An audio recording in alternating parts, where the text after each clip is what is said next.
Welcome back to Royal Studio. For 50 years, cisgender men have been able to get pregnant. Nobody understands how or why this has started to happen, and the topic is still extremely taboo. In Tokyo, Kentaro works as a marketing executive for a company called Univ. He's a very successful man, respected by his co-workers and popular with women. He frequents a different girl almost every night but keeps going back to a freelance writer. Neither of them is looking for a relationship because they are concentrating on their careers, so this casual arrangement works perfectly. One afternoon, Kentaro's boss Osugi invites him, Tanabe, and another co-worker to dinner to have a special chat about the future of their project. Although the third co-worker ends up leaving early because he's on child duty at home. After he's gone, Tanabe comments that men shouldn't be in for. Afterward, Kentaro takes the train to visit Ike and sees a man give his seat to a woman wearing a baby on board tag on her bag. After he and Ike get frisky, Ike goes back to writing and Kentaro watches some TV, where they're discussing the latest cases of male pregnancy. Kentaro comments the idea creeps him out, and Ike admits she isn't against the idea of having children, but they would get in the way of her work. Kentaro suddenly starts feeling a bit unwell and decides to take a nap. The next day, during the presentation, Kentaro proposes the next ad campaign to be about diversity, showing different types of bodies in their models. The idea is well received, and sometime later, Kentaro is selected Creative of the Year at the company, an achievement he celebrates together with his birthday. His co-workers bring him a beautiful cake, and when Kentaro is about to blow out the candles, he remembers how his birthdays used to be when he was a kid. His mother could only afford one slice of cake. She also had to leave after he blew out the candle because she had to keep working since Kentaro's dad was dead. Back to the party. Once the cake has been cut, Ike decides to leave because she doesn't feel like she fits here and prefers to go home to continue working. After she's gone, Kentaro notices he's feeling a bit dizzy again but ignores it. At the end of the night, Kentaro's mother Tomoko calls him after she's done with her taxi driver shift to wish him a happy birthday. Kentaro wishes her mother would stop working because she's old and he could just send her money now, but Tomoko doesn't want to be a burden. The next day at work, Kentaro is feeling dizzy again and runs out of the office to throw up in the toilet. Afterward, he goes to the hospital for a checkup, and he's surprised to hear the doctor say he's pregnant. Instead of listening to the doctor's advice, Kentaro runs away in denial. Later, he buys a pregnancy test while ignoring the looks from some girls on the street. He rushes home to do the test, which confirms what he already knew. At that moment, Kentaro gets a call from Osugi, who wants to make sure he's okay since nobody else could possibly replace him at work. Kentaro goes to the office without telling anyone about his pregnancy. While discussing the possible social issues they can use for the ad campaign, they watch a clip of how mothers in Japan have to cover themselves when they're feeding their babies. Suddenly 2 wet spots appear on Kentaro's shirt, and when his co-workers notice, he runs to the bathroom to take care of it. It turns out he's already lactating, and when he Googles what's going on, he learns about the letdown reflex, which can be triggered by the sound of a baby crying. Meanwhile, Ike is attending a special event where she bumps into an old friend that has brought a new baby with her. Ike is shocked by this because this friend used to say she didn't want children, but she explains that when she turned 40 she realized it would be her last chance and she had to take the plunge. Sometime later, Kentaro goes to see the doctor to ask to terminate the pregnancy. The doctor hands him the authorization forms he needs to fill, which also need a signature from the other parent. Kentaro admits he doesn't know who the mother is, and when the doctor explains he's 10 weeks pregnant, Kentaro checks his calendar and confirms the mother is Ike. He sends her a message asking her to meet tonight to talk.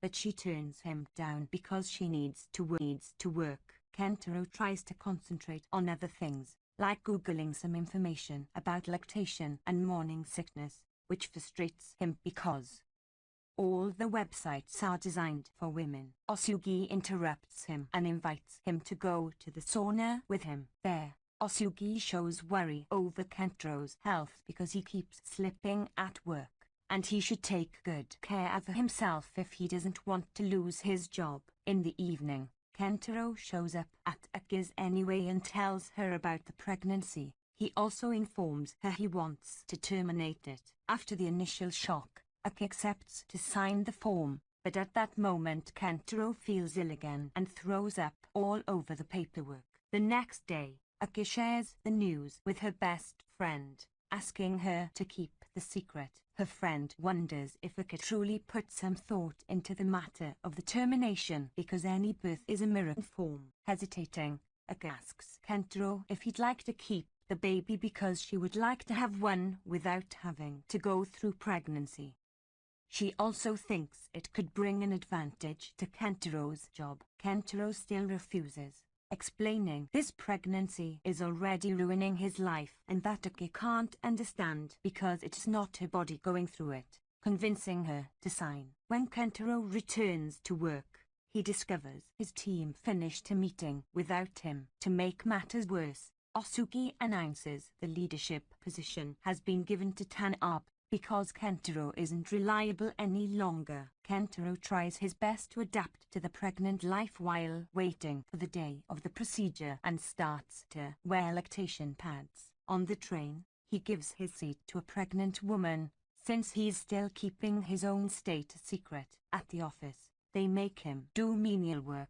When the doctors Kentaro to tell him they finally have an open spot for his termination, he goes to the hospital to start the paperwork. A nurse explains to him that because it's been 12 weeks, this will be treated as a stillbirth, so Kentaro will have to report it to the city office and get permission for the fetus burial. Hearing the word burial and being handed a picture of the ultrasound makes Kentaro have doubts. While waiting outside, he's approached by Maji, who is also pregnant, and invites him to have dinner with him. The two men bond over the everyday complications of being pregnant, but eventually Kentaro confesses he's not keeping the baby. Maji understands and explains he used to think he wouldn't keep it either, but then he realized it's from the best because his wife couldn't get pregnant again after she had their first kid. After dinner, Kentaro walks Maji to his house and meets his son and his wife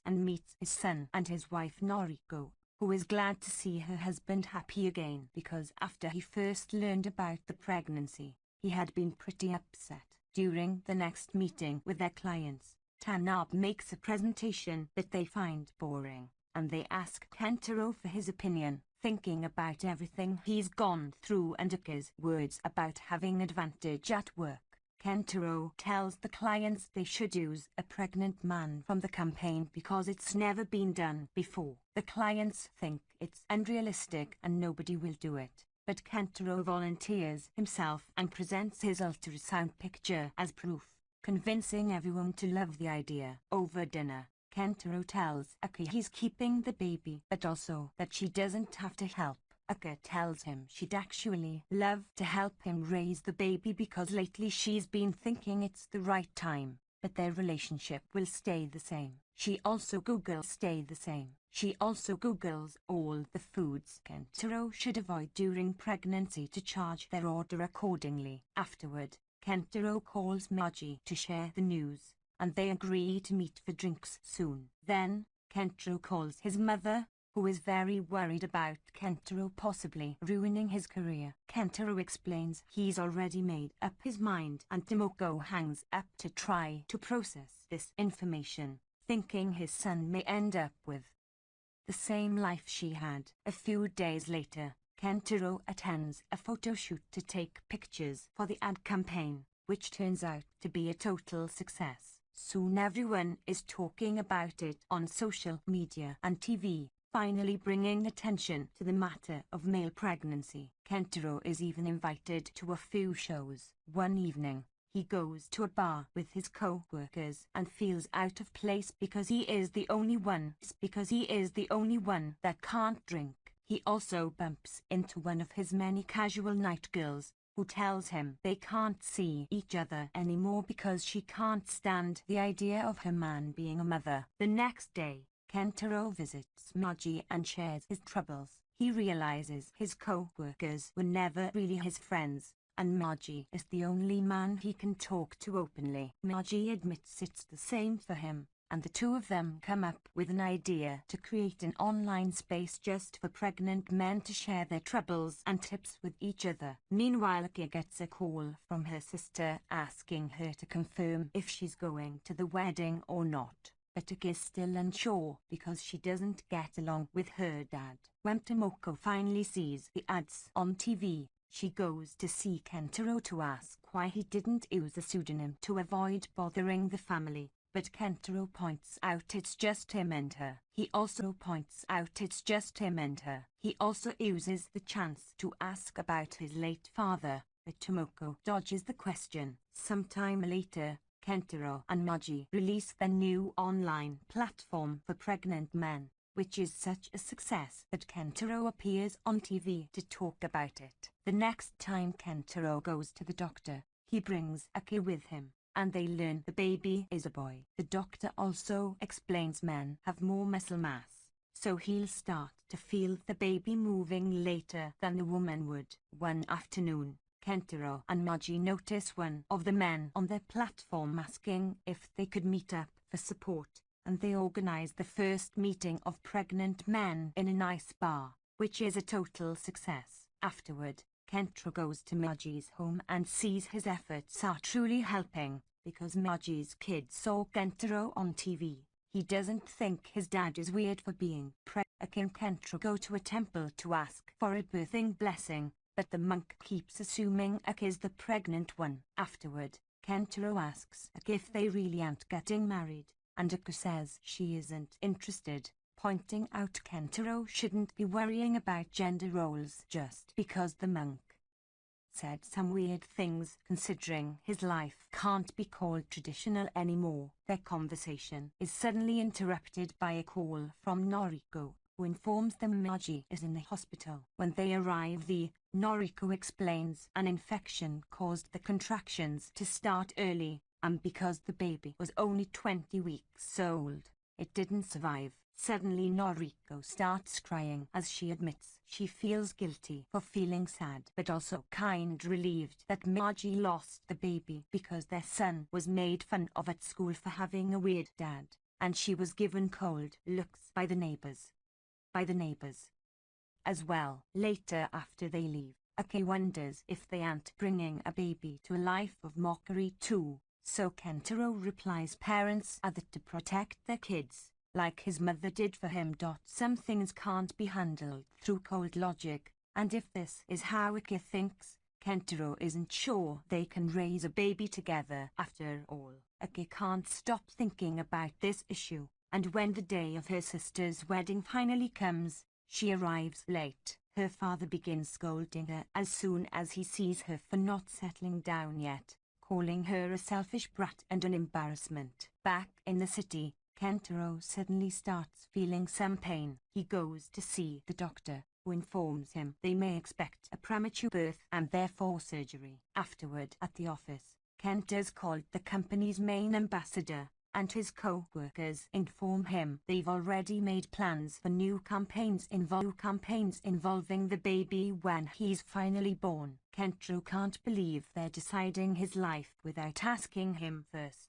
Thus, he runs out of the office to find something sweet to eat before announcing he's quitting. The company's desperate to keep his star, so they call the CEO to make him talk to Kentaro and offer lots of praise, pointing out how they can't be successful without him. Kentaro's feeling sensitive and begins crying as he accepts to stay. After the wedding, Aki stays at her parents' home and has to deal with her dad's scolding again. Her mother even points out how she gave up her own ambitions to raise Aki, so Aki snaps and reminds her that women don't need to be like that anymore. In the evening, She goes to a bar to meet with old high school friends, and most of them already have families of her own. Most of them already have families of her own. Hears people at the other table laughing at Gentaro's ads and calling pregnant men mutants. So she cuts in and explains that because of comments like these, pregnant men must hide. When Aka returns home, her father gets ready to scold her again.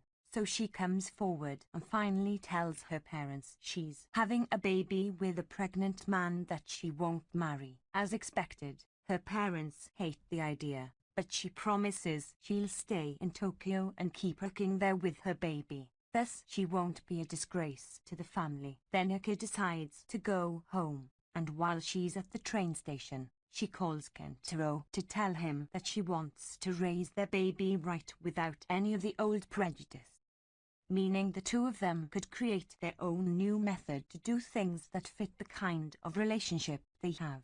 Once Aka arrives in Tokyo, Kentaro picks her up at the station and accepts to raise the baby together because what Aka said on the phone reminded him of his own mother, who also had her own method to do things. The cab they took drops Kentaro at his place first, and he's shocked to see a man waiting for him there. His name is Aichi, and he claims to be Kentaro's father, but also his mother. Kentaro calls his mom to ask for clarification, and a furious Noriko shows up to hit Aichi for coming back. She explains to Kentaro that Aichi had abandoned them when he was a baby, and she lied to her son to save him from the pain. For now, Kentaro will let him stay in his apartment, and while Aichi is having a bath, he finds a picture of his own birth among the man's clothes. While Noriko drives Aka home and Aka confesses she admires her for raising Kentaro alone, have changed for their kind since he used to have to hide, and that he wants to help Kentaro with his community project. A few days later, Kentaro comes home from another doctor's appointment to find Aichi and Aka arguing because Aichi has been treating her like a servant. Aichi immediately jumps on his son to show him his ideas for maternity products for men, which Kentaro likes. But Aka stomps out of the apartment when they ask her to join the team so she can have a more stable job. Kentaro goes after her, explaining he just wants to help his dad with his dream. But Aka leaves him behind when she realizes Kentaro's going to ask Aichi to help him raise the baby because Aka's always had busy. Sometime later, Kentaro meets with Noriko and asks for the full story. Back then, pregnant men were heavily discriminated against, and Aichi ended up quitting his job to gamble. Noriko's further to give him a position in his inn, but when the neighbors learned about his pregnancy, they started treating him differently. Aichi couldn't take it anymore and ran away, and since then Noriko only saw him again once when he tried to ask her for money. She thinks making business with him is an awful idea, but Kentaro doesn't think he's so bad because he kept a picture of the family. The next time Kentaro goes to a community meeting, he finds Aichi got the first and is charming everyone with stories and his ideas for new products, making Kentaro suddenly feel left out. Meanwhile, Aka is having dinner with his friend Takagi, who has an offer for her. They need an editor for a very important project in Singapore. Aka loves the idea, but it would mean going away for 2 years, so she says she'll think about it. When she calls Kentaro to tell him about the offer, he asks her to say no, because he has his own projects too and they need to share the baby time, causing Aka to hang up. The following morning, Kentaro wakes up to see he's all over the news for fraud because Aichi has run away with the money. His friends from the pregnant community demand an explanation, and the press is all over the office and his apartment building. So Kentaro has to stay home. Luckily, Miyagi calls him to check on him and brings him over some supplies, confessing that even if Aichi's a bad guy, he gives him hope because it means a baby that came from a man can be as great as Kentaro. Noriko comes to offer her support as well, saying Aichi is probably gambling away the money. This gives Kentaro an idea of where to find him, while Noriko and Ike bond over their experiences with pregnant men and feeling left out. Kentaro finds his father living in a van in a parking lot with other guys like him. Aichi gives his son the money back and explains he suffered a lot back then. So running away, it's all he knows how to do, but he wants his son to live his own life.